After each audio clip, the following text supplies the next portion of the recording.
Today's lesson is all about the hips. I hope you enjoy it. We begin by lying down.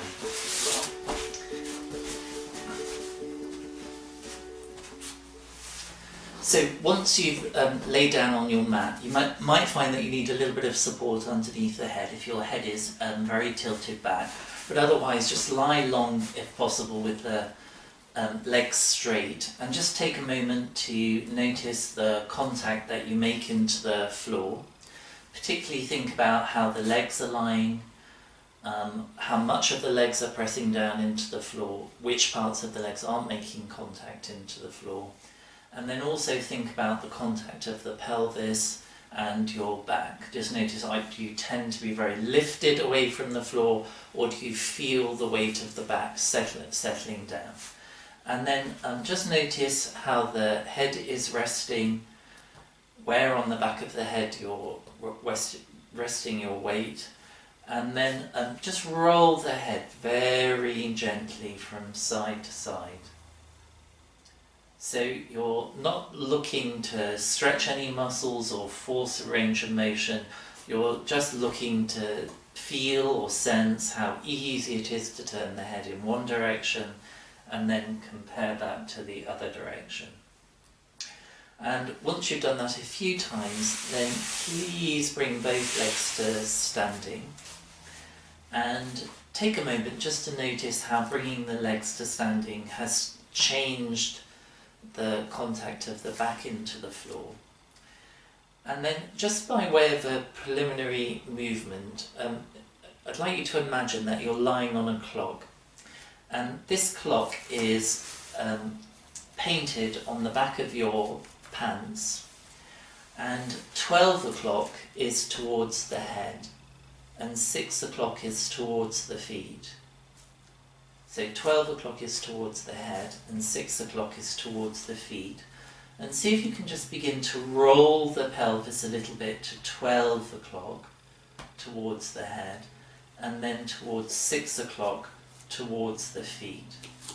So you'll notice that when you go to 12 o'clock, the lower back comes closer to the floor, and when you go to 6 o'clock, the arch of the lower back increases. So 12 o'clock and 6 o'clock.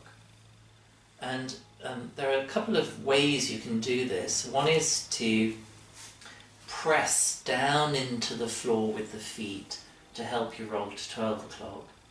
And when you go to 6 o'clock, you think of the feet becoming super light, but not actually lifting them. And you can feel it helps to increase that arch. So I press down into the feet to go to 12. And then I think of lifting, but not lifting the feet to go to 6 o'clock.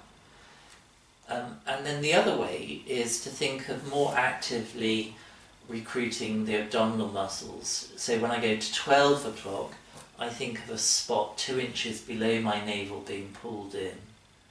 And when I go to 6 o'clock, I push out that imaginary drawing pin. So to 12 o'clock I pull in a spot 2 inches below my navel, as if a drawing pin is being pressed in. And when I go to 6 o'clock I think of pushing out that drawing pin to help round the back towards the floor to 12 and to arch the lower back to go to 6 o'clock. So just do that a few more times, perhaps using a combination of both methods. And if you're allowing the breath to be nice and easy, the jaw to be nice and free, the eyes to be soft, you'll begin to notice how this movement with the pelvis ripples through the spine and begins to affect the position of the chin and the head. Now, once you've done that a few times, just come to rest in a middle place, neither to 12 or to 6, and then make sure your feet are at least hip width and probably more like shoulder width apart. And once you've done that, then bring your attention to your right knee and begin to just do a small movement of tilting the knee a little bit to the side and then back to centre. So you're just tilting the knee a little bit to the side and back to centre. And again, as we've just started a new movement, check that you're not introducing any unnecessary tension. So first thing to check is the breath, that you're not holding the breath as you do the movement. You just have a nice, easy breath pattern. And then another thing to notice is just as you tilt the knee a little bit to the side and back to centre, is notice how the pressure or the contact underneath the foot tilts to the little toe side of the foot, and then you bring it back to centre. So just noticing how the pressure changes underneath the sole of the foot as you tilt the knee to the outside and back to centre. Now, I've asked you to keep it a small movement to begin with, because I'd like you just to notice what happens to the pelvis as you tilt the knee to the outside and back to centre. If you tilt the knee very far, what happens is the pelvis begins to roll to the right too. So I'm just asking you to keep it a small movement to begin with, so that the pelvis stays fairly quiet. So and you'll begin to discover how much freedom you have in the hip joints as you tilt the knee to the outside and back to centre. You see, if there's a lot of holding in the hip joints, what will happen is the pelvis will begin to roll immediately, as I'm showing, if there's a lot of holding going on.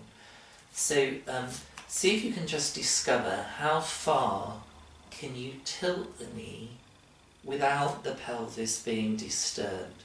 And it may surprise you that you can only tilt the knee a millimetre or so, and that is often the case before the pelvis begins to get engaged. So you're just sort of discovering initially how far can you tilt the knee before the pelvis wants to roll. And then once you've discovered that, then you can allow the knee to tilt a little bit further and then bring it back to centre. And notice at what point does the pelvis begin to roll. So as I tilt the knee further, the left side of my pelvis becomes lighter and the right side heavier.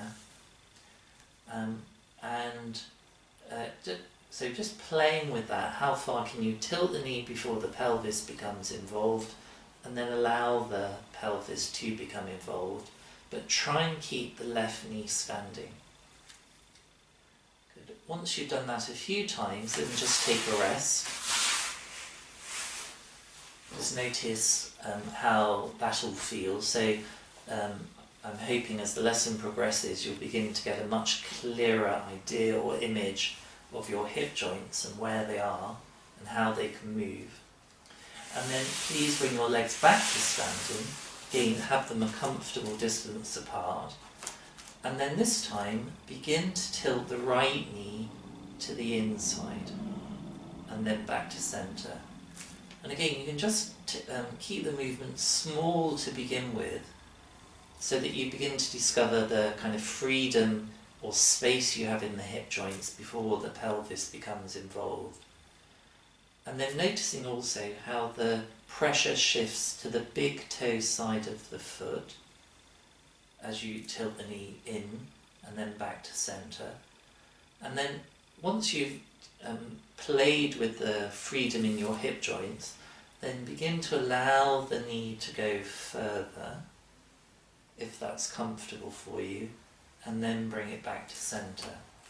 Now, as the knee tilts to the inside, I'm also thinking of the thigh lengthening away from me, and then bringing it back to centre. So just tilting, again, checking the breath and the jaw.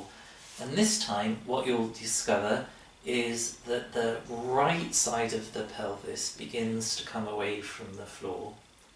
and that you'll feel more weight coming into the left side, still trying to keep the left knee standing.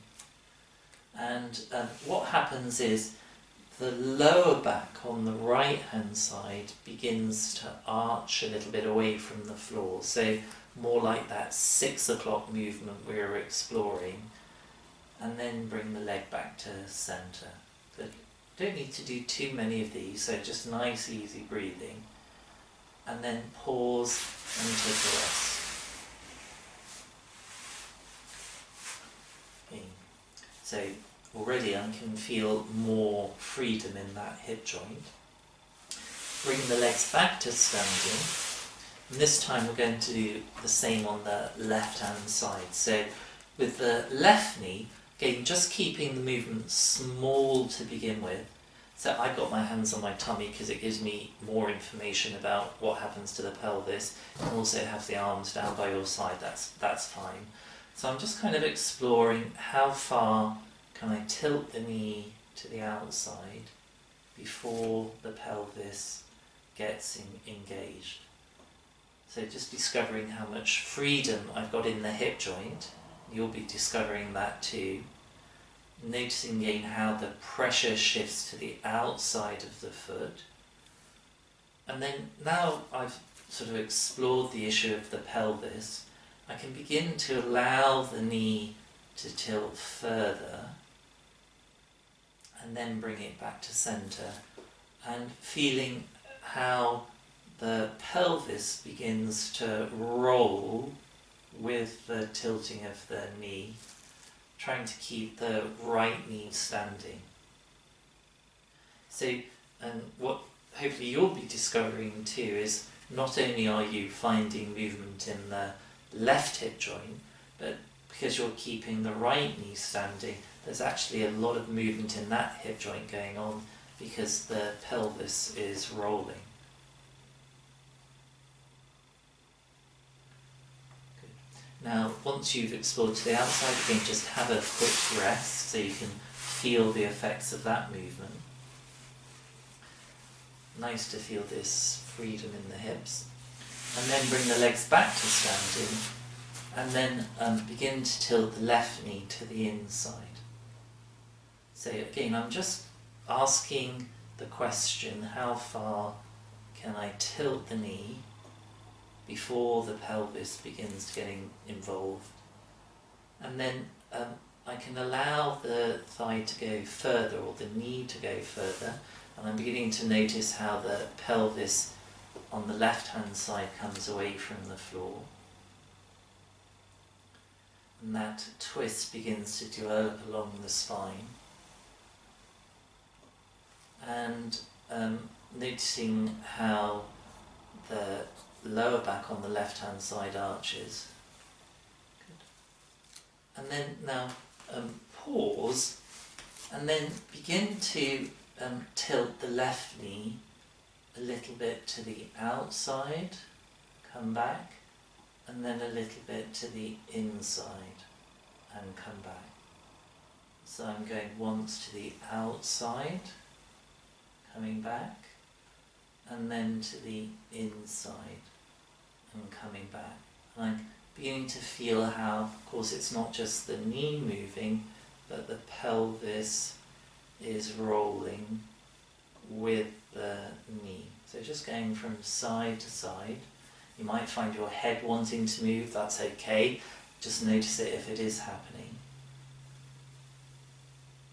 So I'm just looking again, so easy movement from one side to the other, and just sort of asking myself, is anything I'm doing interfering with the movement? It might be, if you're doing it at home, your hands are clenched, you might find there's tension in the jaw or the eyes. So just looking to see, is there anything you can let go of that will make this movement easier and more comfortable? Good. Pause and have a rest.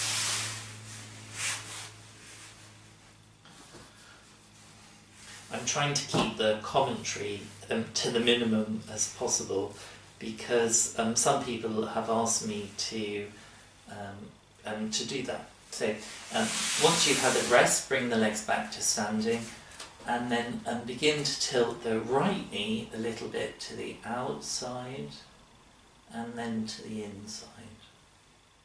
So again, exploring the easy range of motion on this side and perhaps comparing it to the other side. So just gently tilting from one side to the other. Again, feeling the movement in the pelvis. And then pause and take a rest.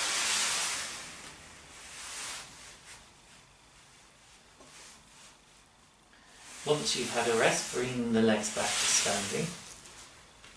So we've been tilting the knees separately now, and now we begin to tilt them together. So just tilting the knees a little bit to the left, coming back, and then a little bit to the right, and coming back. So just what I'm trying not to do is just drop the knees, so that I could reverse the movement at any stage. I'm not letting the weight of the legs control me. I'm just looking for an easy flow of movement from one side to the other. Now, just as you explore this easy movement, again, you'll notice how the pelvis is engaged. Pelvis is rolling, and because the pelvis is rolling, so the spine is involved too. The weight is shifting underneath the ribs from side to side. You'll perhaps begin to feel a pull generated through the spine all the way into the neck towards the head. So one thing to be careful of is how you bring the legs back to centre. You see, I'm just going to pause here. Now, to bring the legs back, this is something that happened in class. I noticed that some people were trying to lift the legs back, effectively engaging kind of the inner thigh muscles here to try and hike or hoik the knees back to centre. So if you're finding that happening, think about the pelvis. So you see, we know that as the legs tilt from side to side, the pelvis is engaged. So if I pause here and I try to lift the knees, but don't include the pelvis, it's going to be a lift. And what I want to feel is actually my pelvis. I'm thinking more of that 12 o'clock movement to bring the legs back to centre, and then 6 o'clock as the knees go to the side. So I think 12 to bring the legs back to centre, allowing 6 o'clock to happen as I go tilt the knees to the side, so that you're not lifting the legs, but you're transferring weight and movement through the pelvis. Now, as you continue this movement, begin to roll the head and eyes with the knees. So just rolling the head and eyes with the knees, trying to make sure that the knees and the head come to the midline together and leave the midline together. Nice, easy breathing. And then once you've just developed this flow, this nice, easy tempo, including the pelvis in the movement, see if you can, without interrupting the flow, have the head and eyes go in the opposite direction to the knees. Again, trying to coordinate this movement so that it's not the knees and the head going separately. It's just a simple expression of your intention.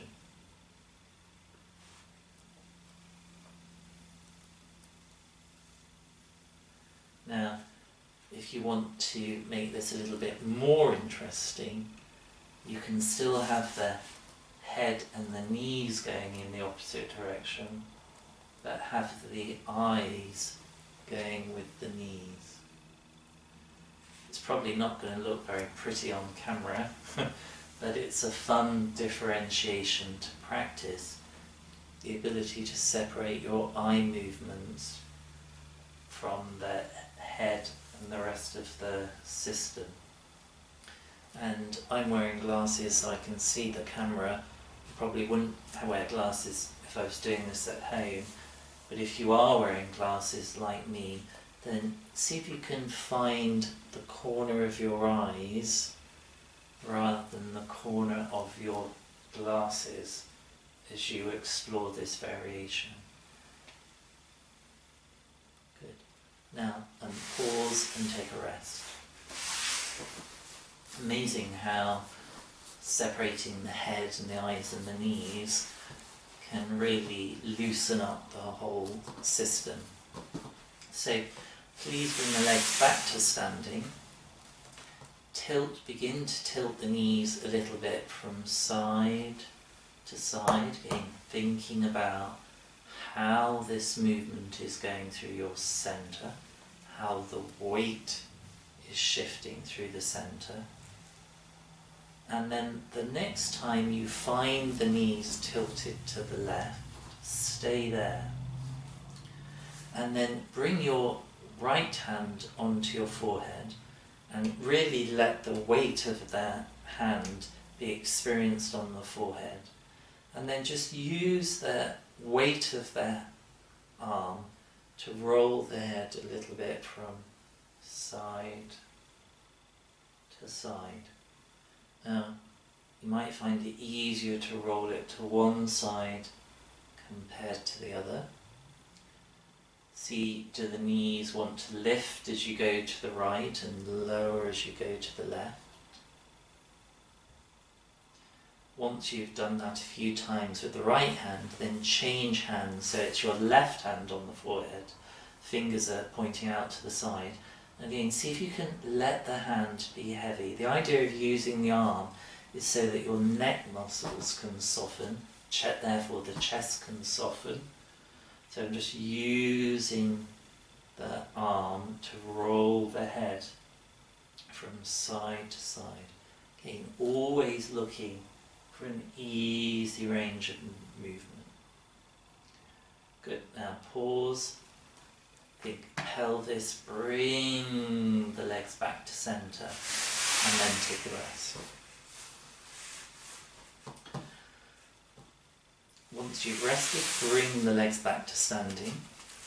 Tilt the knees a little bit from side to side. So again, by now, never dropping the knees, but looking to transfer the movement, or even initiating the movement from your centre, transferring weight through here. And then stay with the knees tilted to your comfortable right. Now, my knees have tilted quite a lot, but yours may be here. That's fine. Wherever is comfortable. If you're feeling it in the back, ease off. Stay with the knees, however tilted they are. Bring your left hand onto the forehead. Begin to roll the head from side to side. So again, just nice and easy. Using or noticing how you're using the eyes to roll the head. Are you letting the eyes get involved? Are you keeping the jaw nice and soft? And then pause to change hands. So it's my right hand on the forehead, and again I'm letting the hand be heavy to roll the head from side to side. I can feel the chest changing as I roll the head. See, you can feel a twist being brought into the chest from such a simple movement. Good. Pause, let the arm come down. Again, think how you're going to bring the legs back to the centre. Can you involve the pelvis in that? And then take a rest.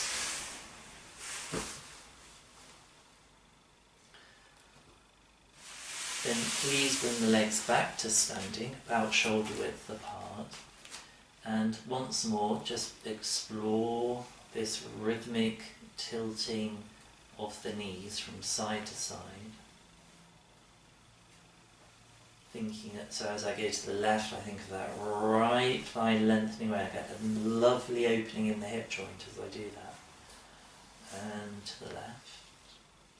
And then the next time your legs are tilted to the side, to the left, pause there, and then bring your right hand behind the back of the head. And then begin to use the arm, so bring the elbow towards the ceiling so it's not flopped out to the side, to help lift the head and then lower it back down. So I'm just again using the arm to help me lift the head, and I'm thinking of doing this on an out breath, so breathing out to lift and lower. And what I notice, so if I use the out breath, it allows my ribs to soften, and you can feel as you're doing this how certain ribs are pressing down into the floor, and they become lighter as you lower the head. So and you can even have one hand, your spare hand, on the ribs. I've got my left hand on my right ribs, just to not to do anything really, but just to sort of remind these ribs that they can be part of the lifting of the head. And I can feel, as I'm using my centre to lift the head, the knees lift a little bit and then lower. So just noticing that. And again, this is one of those movements where your eyes can really help. So if you were to stay looking up at the ceiling as you lift the head, it will interfere with the ease of the movement. So I use the eyes to help, so I'm not straining in the neck muscles to do this. Pause and then change hands around. So at the left, for me it's the left hand behind the head. I bring the elbow in and I take a breath in to begin with, and as I exhale, lift the head. And again, you can use the right hand just to remind the ribs to soften, to make the head, the lifting of the head, as light as possible. Some of these ribs, low ribs, are going to be pressed down into the floor. And then once you've done it a few times, then leave it alone. Think pelvis to help bring the legs back to centre, and then take a rest. And then just roll the head a little bit from side to side. See if you can feel any change in how the head is rolling as a result of the movements we've been doing. There's an intimate relationship between the freedom of the hip joints and the freedom of the head to turn. And what I feel now, definitely, when I started, the right side was a little bit less mobile, or turning to the right was less easy than to the left, and that's definitely evened out a bit now. Hopefully you'll notice some changes yourself. Bring the legs back to standing.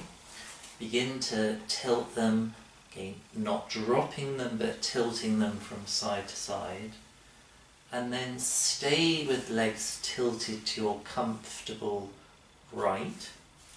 And then bring your right hand behind the head. Draw the elbow in and then begin to lift the head and lower. So again, I like to use my free hand just to remind the ribs that they can be part of this lifting of the head. And noticing how my knees lift a little bit as I lift the head, so that the weight of the legs and the head is being transferred into the centre to bring this down into the floor. If that doesn't happen, it's going to be a strain. So you want to see, can you include the middle in the lifting of the head? Excuse me. Then pause and then change hands around. So got my right hand behind the head, I gather the elbow in and then lift and lower. Try not to turn this into an exercise. You'll definitely feel some benefit in your abdominal muscles being engaged, but I'm not trying to do a certain number of repetitions. I'm just trying to look all the time for what's easy and comfortable to do. Good. Pause, bring the legs back to centre, and then take a rest.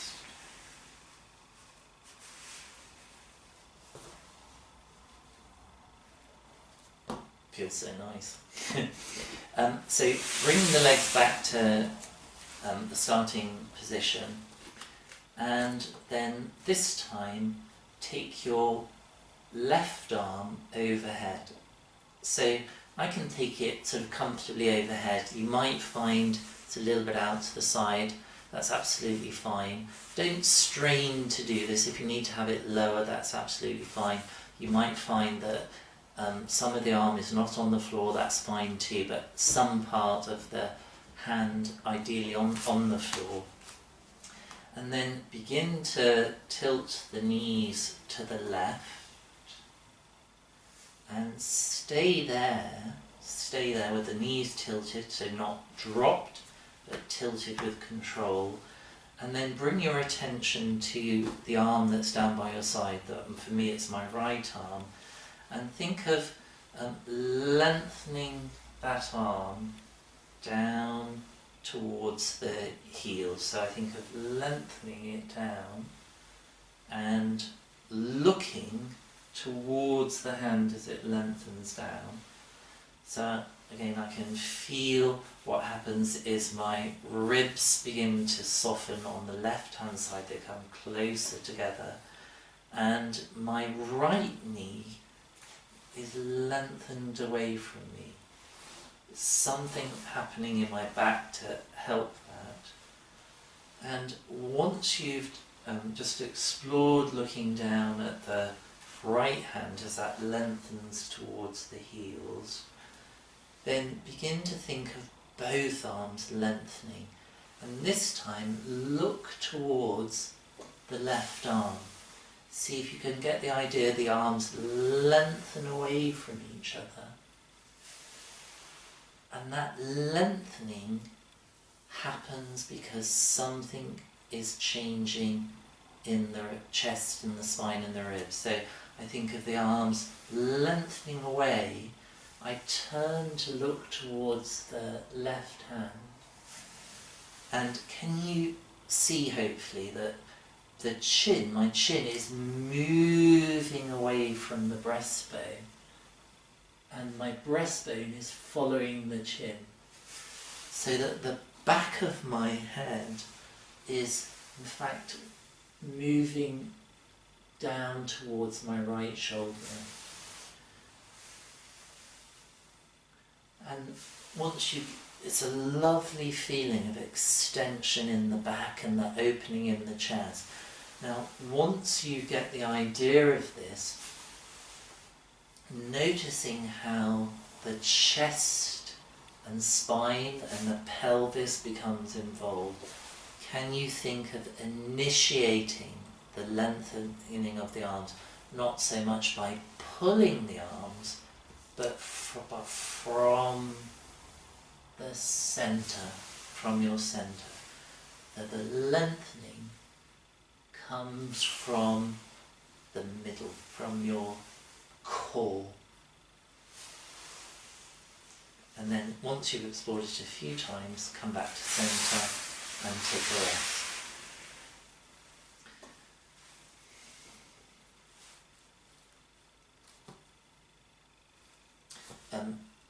mentioned before that some of my students have asked me in these videos just to get on with the movements and cut out the commentary, but I can't help myself, I'm afraid. One of the things that happens as we all get older is that people don't move from their centre. They move the peripheral, the limbs, but they don't involve the spine. So here's an opportunity to work on that. So we're going to do the other side now. So bring the legs back to centre. Take your right arm comfortably overhead, somewhere on the floor. Left arm is down by your side. Tilt the knees to your comfortable right and begin to explore lengthening the left arm down towards the heel. Turn the head to look, to see if that helps to lengthen the arm. Now even here, so I can think of the arm pulling me along, but I can think actually I can move the arm by thinking of initiating this from my centre. Once you've explored the lengthening the left arm, then transfer your awareness or your attention to your both arms and think of both arms lengthening away from each other. And I turn my head to see that right hand, and you can perhaps see from here the chin moves away from the breastbone follows, and the back of my head is sliding towards my left shoulder.